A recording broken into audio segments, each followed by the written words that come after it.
My background in public art begins with writing graffiti at the age of 15 in Cincinnati, Ohio. And after about 5 years of writing graffiti, I began to create sculptures out of steel and other materials and began installing that on the street without permission. And that would be known to become known as street art.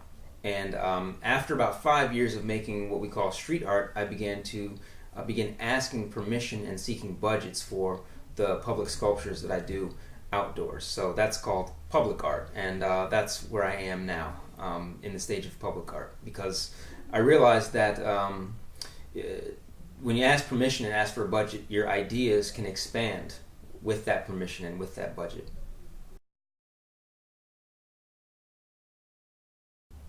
I got involved with the 100-story house before it had a title, so to speak. A person named Julia Marchese contacted me about a project that she was interested in doing, which would essentially create a repository for books in the Cobble Hill section of Brooklyn where she lives.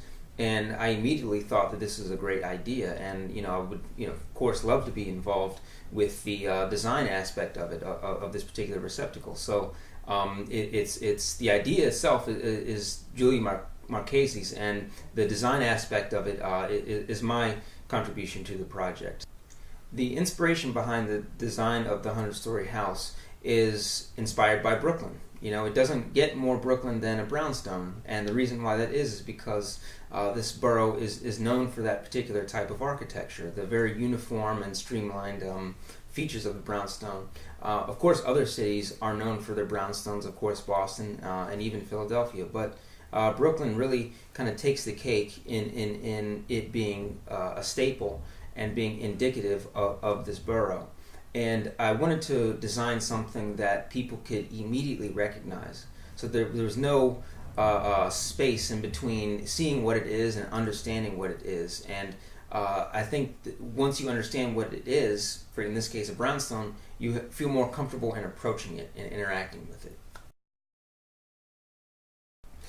The books with legs are the small little features that I'm going to have at the side of the 100-story house.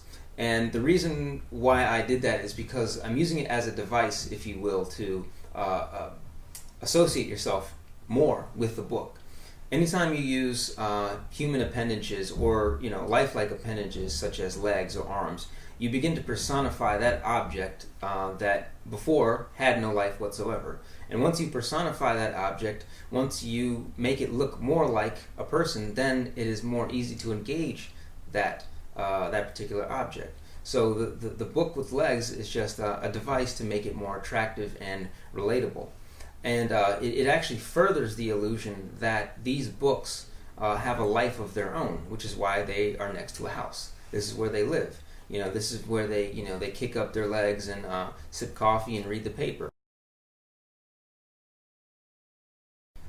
I plan to fabricate the 100-story house using very hard woods like oak, and this will protect the house against the elements and also against human interaction.